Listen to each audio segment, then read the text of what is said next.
I went from making $13 an hour working loss prevention at Ross to making over $90K a few years later, and I want to share with you the 3 habits that got me there. Thanks for tuning into my video, everyone. My name is Fat Cats, and I wanted to share some practical advice on how certain habits have completely changed the trajectory of my life and career. So, just some background information. Back in 2016, I was working loss prevention at Ross.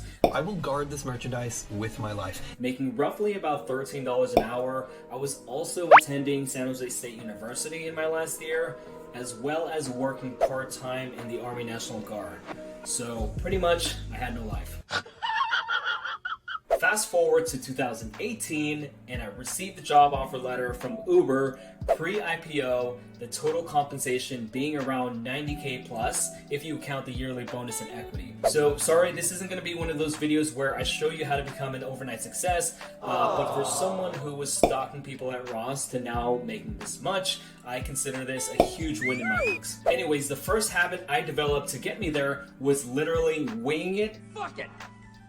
Do it live! And continuously stepping into the unknown. And when I say wing it, you know how like to do something without any sort of preparation time, like going to give a presentation without even practicing. And I mean this in a way where you don't randomly just do any random thing, right? So for example, when I graduated from college, I was applying to any type of role without any sort of guidance, and I finally got reached back out to by this company for a recruiting gig for a private security company. And I knew nothing about recruiting, but I went forward with the interview and literally winged it, right? To the best I could. So pretty much doing everything I can in my power to make sure I seemed like a great candidate, and I got the job. So in essence, really just seizing every opportunity that you can, even though you think you're not cut out for it.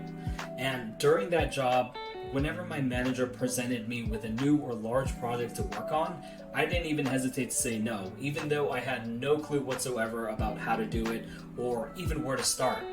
But it was really during these unknown territories was where I grew the most, right? Because obviously I would make mistakes and I'd learn from them. And that's pretty much the secret. Like, put yourself in situations where you have no idea what you're doing, and you have to force yourself to know what to do. And it's these scenarios where I literally had to become someone I wasn't in order to succeed, right? So in a way, you're forcing yourself to learn new things. And after that job, I had a similar opportunity next where I interviewed for a contract role at Google and didn't know if I was even qualified, but winged it the best I could, similar to my first opportunity, got the job again, and in the job, I had even more new, complicated, and complex projects that I was offered. And because of the compounded confidence I had from taking these different risks in my previous opportunity, winging it and making more mistakes gave me the confidence to do the same in this new role. And by doing this, it really allowed me to grow as an individual and gain experience. And after Google, I had the same experience, but this time going into Uber. And by then, it sort of just paid off. The next habit is something very near and dear to my heart, and that is watching motivational and self-help videos. You know, the kind of videos that are like this. The biggest problem people have is they think they're not supposed to have any. Problems are the fuel for growth. I understand that. Anybody who doesn't have problems is either totally asleep at the wheel or they don't have much of any kind of a life. Or like this, which is something I created. The French philosopher Albert Camus said, "You will never be happy if you continue to search for what happiness consists of. You will never live if you are looking for the meaning of life." So growing up, I never really had the encouragement to go above and beyond by my parents. They were, by all means, very hardworking individuals, immigrated from the Philippines, grew up poor, made a life for themselves here, provided me and my brother the best they could, and I'm very thankful for their sacrifice. But I never really had the push of motivation to work towards something bigger than myself, right? I was always being told to be normal, which is a word I really despise now. But now, thanks to YouTube and the reach of the internet, it really allowed me to seek motivational inspiration from other people around the world. And watching these types of videos were really a constant shot of inspiration, right? So these sort of narratives and experiences from different people talking about going through adversity, like David Goggins talking about carrying the boats. Good 2022. Who's gonna carry the boats and the logs? Or even Kanye West saying how confident he is in himself.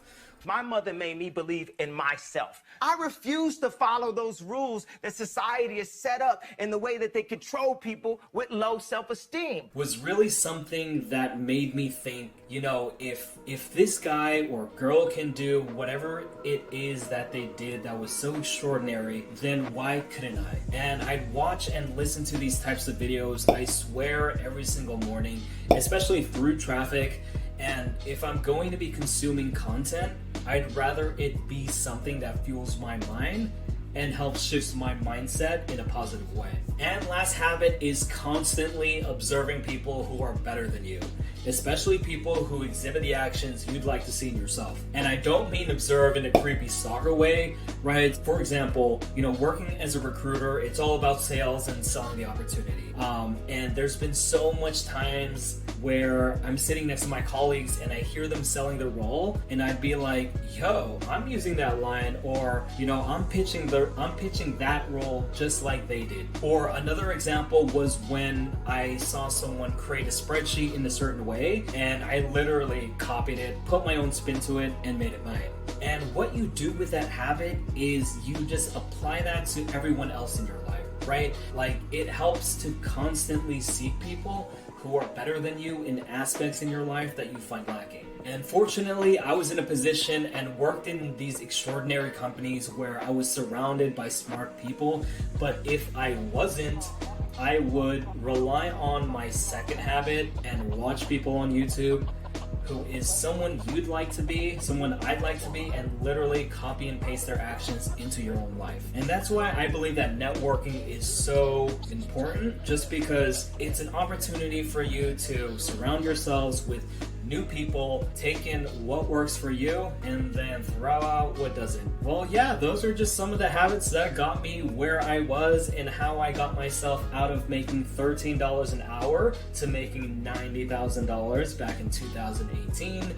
But it is now 2023, and what is funny is I just got laid off earlier this year, and now I'm in a predicament where I'm going overdrive on these habits to once again reclaim my throne in success.